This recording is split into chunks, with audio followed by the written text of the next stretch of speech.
ഏതെങ്കിലും ഒരുത്തനൊക്കെ എന്റെ സമ്മതത്തോടെ എന്നെ സ്വീകരിക്കുന്നവർ. ഞാൻ പഠിച്ചതല്ലേ ഉള്ളൂ, ചില തൊട്ടകൾ വെട്ടിയെന്നും വരും. ആരും അടങ്ങി ജീവിക്കുന്നവളാണ് ഈ പെണ്ണ്. അത് സ്നേഹത്തിന്റെ പേരിലാവാം. ഇഷ്ടക്കൂടുതൽ കൊണ്ട് അനുസരിക്കാം. സ്ത്രീക്ക് അടിമയെന്ന പര്യായമുണ്ടെന്ന് എവിടെയും എഴുതി വെച്ചിരുന്നില്ലല്ലോ. നിന്നെ കെട്ടിക്കൊണ്ട് പോകുന്നവൻ അത് നിങ്ങളെ പണത്തിന് വേണ്ടി പെണ്ണിനെ പാമ്പിനെ കൊണ്ട് കുത്തിച്ചു കൊള്ളുന്നതിന്റെ വീട്ടിലും ദുരഭിമാനക്കളിക്ക് കിടപ്പറയിൽ പണക്കത്തിലാകുന്നതിന്റെ ഉപദേശപ്പുറത്തും എവിടെയും കാണും നിങ്ങളെപ്പോലെ രാമായണത്താണിലെ മന്ദരയെ പോലുള്ള പുനർജന്മകൾ. വഴിമാറി നടക്കാൻ പറഞ്ഞ നിങ്ങളുടെ മോനോട് ഇല്ലെങ്കിൽ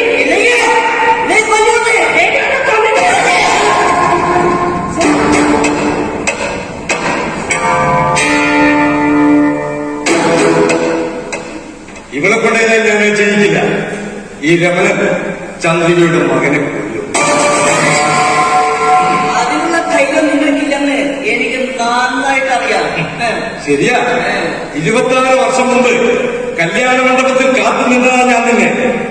അന്ന് നെഞ്ചു പൊട്ടി മരിച്ചതാ എന്റെ അമ്മ. നാട്ടുകാർ വെച്ച് വിളമ്പിയ പരിഹാസ പായസമുണ്ട്. അമർഷം കുളിച്ച് തകട്ടിയപ്പോ പലവട്ടം കൊല്ലാനൊരുങ്ങിയതാ രണ്ടിനെയും. അന്നെനിക്ക് തോന്നാത്ത ധൈര്യം ഇന്നെനിക്കുണ്ടടി. കാരണം ഇതെന്റെ മോള. ഇവന്റെ അച്ഛനുള്ള ഒറ്റ പിടിമതി എനിക്ക് കൊല്ലാനും കൊലക്കെട്ടി നടത്താനും.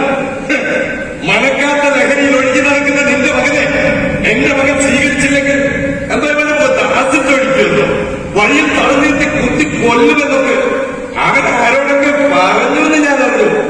എന്നാലേ പെട്ടെന്നല്ല തന്നെ പിന്നാലെ പോലെ ഒന്ന് ഓർപ്പിച്ചാൽ ബാക്കിയുള്ളവരുടെ നിന്റെ വീട്ടിൽ ഒറ്റ ജീവൻ.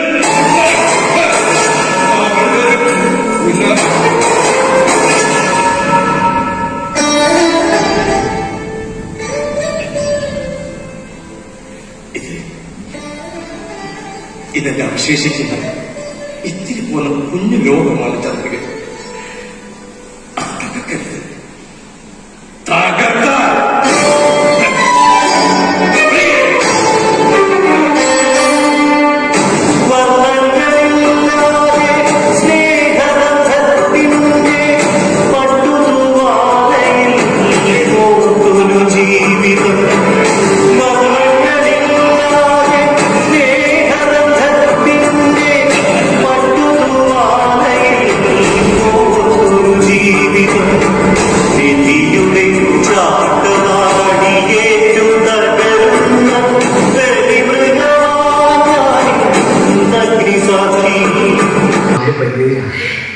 പക്ഷെ അവളെ നീ എന്നെ അനുസരിച്ചില്ലെങ്കിൽ പിന്നെ ഞാൻ വിളിക്കുന്നത്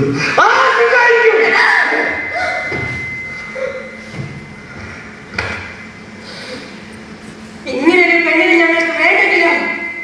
ഒരു കാലം ഇന്നേക്ക് ഒരു മാസത്തിനുള്ളിൽ നിന്റെ ഈ സുന്ദരിക്കോലക്കാൾ മികച്ചവൻ നിന്റെ മകളുടെ കിടപ്പ് മുറിയിലുണ്ടാകും. ഈ തറവാട് വീടും എന്റെ പേരിലുള്ള സകലമായ സ്വത്തുക്കളും ഞാൻ നിനക്കെഴുതി തരും. ഇത് ഞങ്ങളുടെ പന്തയം.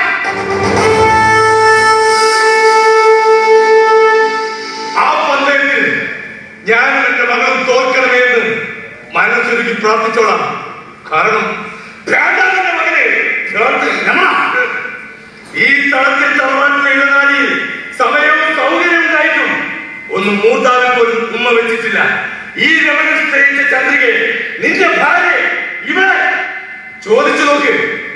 എന്റെ കല്യാണ ദിവസം എന്നെ വഞ്ചിച്ച് നിന്നോടൊപ്പം ഇറങ്ങി വന്ന ഇവള് തൊട്ടിട്ടില്ല, വെറുത്തിട്ടുണ്ട്, പക്ഷെ ശമിച്ചില്ല. കാലം മാറിപ്പോയി ചങ്ങാതി.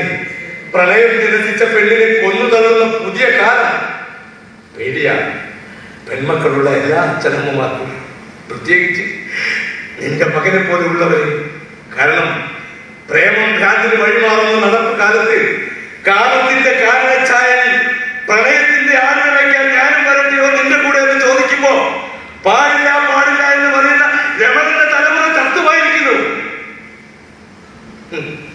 ലോകത്താദ്യമായി പന്തയം വെച്ച് എതിരാളി ജയിക്കണമേ എന്ന് മനസ്സുരുകി പ്രാർത്ഥിക്കുക ഈ അച്ഛൻ.